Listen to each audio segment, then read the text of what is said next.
Discussion of non-agenda items. Seeing none, meeting adjourned.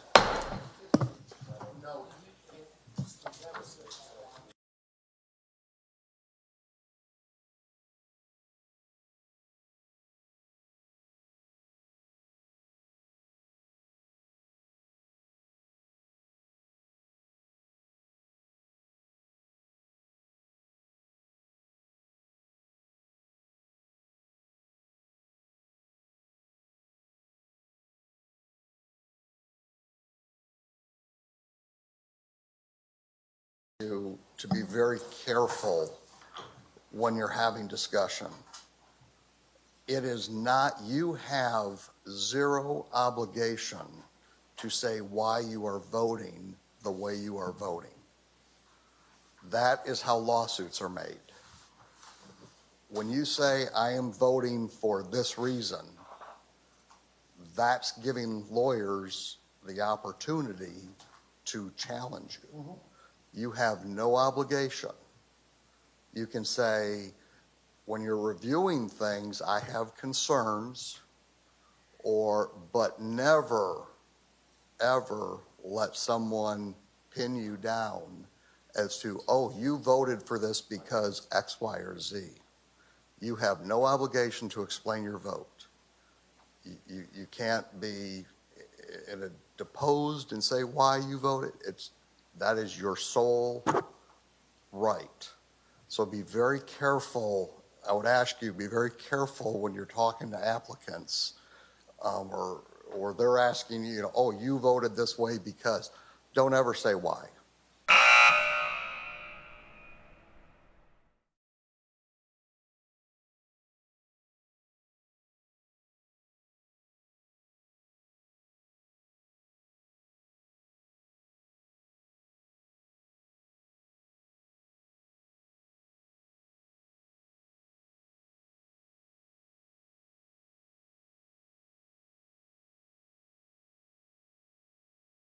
Dan, do you want to comment on that? I agree with that in general, only to add, though, however, every record, especially every record of denial, has to have in it enough supporting testimony and discussion to support it, so support your decision. So at times we have to make sure there's enough discussion in it so we can support the decision that was made. So it's a fine line. I will, just as a point of truly constructive approach, there was a lot of discussion regarding items that weren't before the commission tonight on several items. And we do need, and that's the real time that these issues get in, that you end up having issues in litigation because issues that are not relevant to the decision-making process are presumed to be the reason for the decision being made. And that is not, and that's outside the scope of your authority in your jurisdiction. And you even have to be careful on when you say, how much is that house going to be? Yeah, exactly. That's not a zoning question. Yeah. And that's really not a question you should ever ask is, how much will those go for? The question is does it meet the zoning requirement? So, I mean, every time I hear that, and I've done this in many, many cities, I'm like, oh, you can't ask that question. You shouldn't ask that question.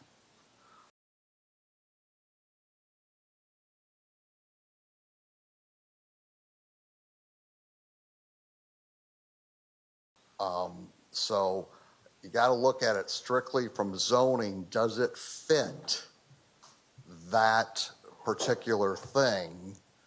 And if it doesn't, the other thing is come up with recommendations. If you want parking somewhere, if you want it paved, if you want an extra tree, if you want to, say, I would like to see this. And, in the motion, make those suggestions. Council's listening. But it doesn't have to be a simple yes, no thing. It can be, we want it with these conditions. When does that turn to speculation? What's that? Is that a recommendation? So like tonight, for instance, I guess I can't really discuss it now. So say we have a property that, say, a building size or the location we don't like. We can recommend putting it here or changing the size to this or that. Well, again, if you can say, we think this building meets the requirements, but it needs additional buffering.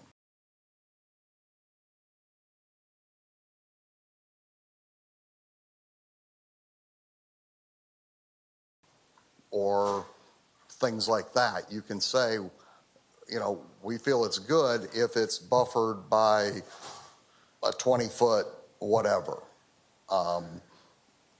If that's what the majority wants, or the majority may say, we don't think it fits, you know. But you can say, these are the conditions we think it should go with it. Thank you. See, I'm sorry, Mr. City Manager. Before I got on city and planning, I went to every city council meeting and a lot of planning and zoning meetings.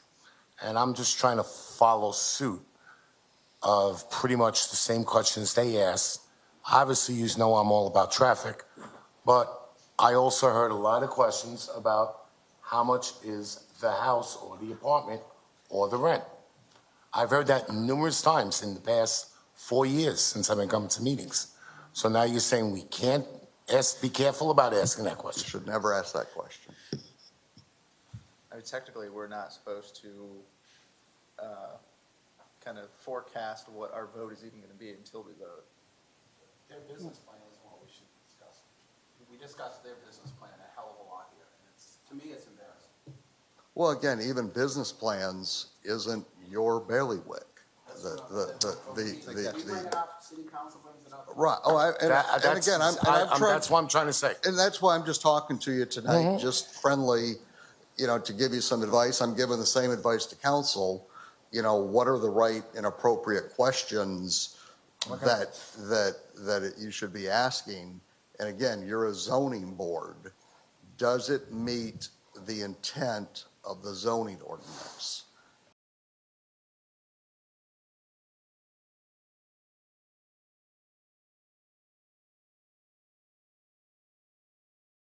And does it meet the, and you know, what the neighborhood is? You know, if it's a single family, you know, residence, you know, what should be in a single family area? You know, is traffic a question? Yeah. I mean, and that is a legitimate, you know, concern, you know, to talk about. And, you know, how is traffic going to handle, you know, those are legitimate zoning questions, you know, of that impact. So that is a legitimate question to ask somebody. Well, I think if I can say something, since traffic seems to be a hot topic tonight. I'm probably going to be the first volunteer board member to be fired tonight, but where I find, and I can't speak for everybody else, I'm just speaking for me. Sir, are we still airing? It's a public meeting. This is a I public understand meeting. that. This I'm is a just public asking. meeting. Are we still airing? Yes. Okay. Reword this question.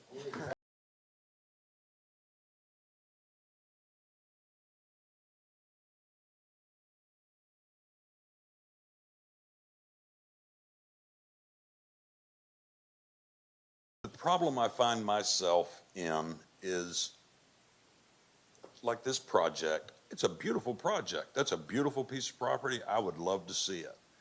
And I understand the developers aren't responsible for traffic problems that are 4 blocks away. The problem is, it's still a problem. And I don't want to sit here and put that burden on staff in the middle of a public meeting with potentially no solutions.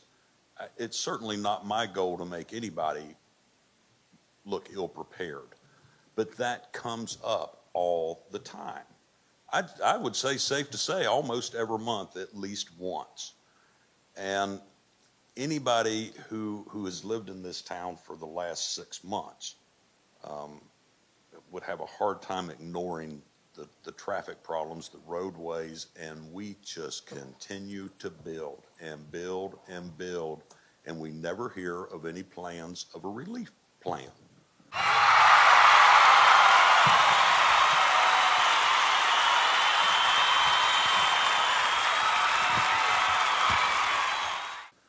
David, and just to emphasize the part of the school, we know, Otis, is he still here, that there are potentially other plans for that property. My point wasn't trying to embarrass that lady with the traffic, this, that, and the other.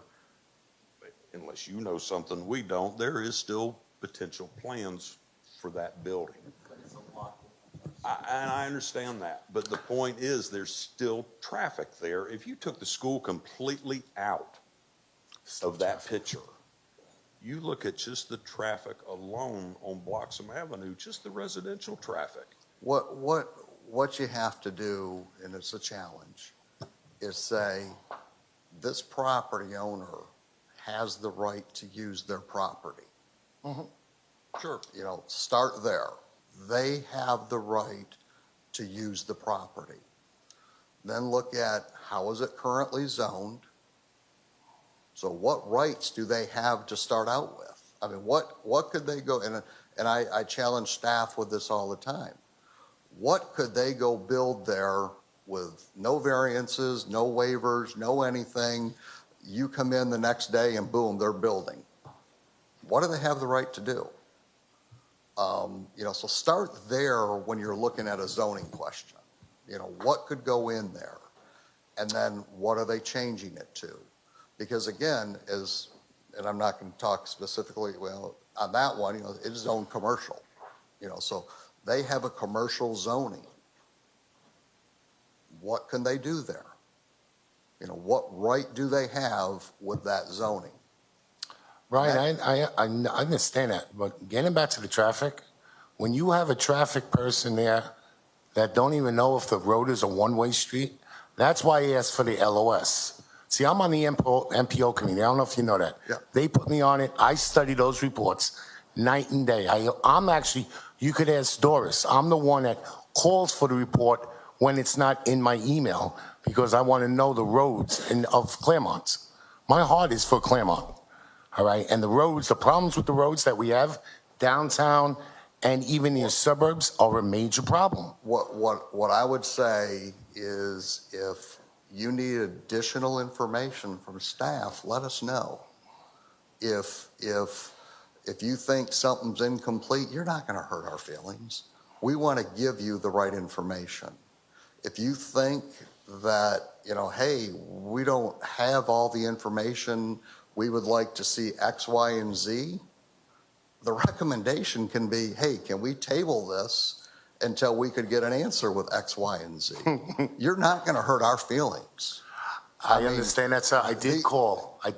Well, and if I just may one quickly, because I think you need to wrap it and keep it tight. On the way the law works in these particular cases is that the petitioner, the applicant, comes forward and they have a right to establish that whatever they're asking is consistent with the city's comp plan, the way it's worked, or the use is compatible with the neighborhood on a land use, on a zoning change. Once they show that, then the burden is on staff, if they're going to push forward with a recommendation of denial, to show that there is some overriding issue that would impact the development and not allow for that change. That overriding issue has to be based on substantial competent evidence. What you have is the general course of it is a substantial competent evidence when it comes to traffic, or is traffic analysis and traffic impact analysis. And the city has in process an independent traffic analysis that's done. So without any different credible expert analysis, staff has no choice but to bring the item forward with a recommendation of approval. That's the predicament that staff's in. So even if you are to ask for additional information, that information would have to be a traffic analysis by a traffic engineer that would show that there's a problem, a negative traffic impact, to use traffic as a reason to deny an application. And what the cases say on that is, though, the impact, the individuals, neighbors that live in the neighborhood can provide testimony or information as to the traffic impact, but it doesn't carry the weight of an expert traffic analysis.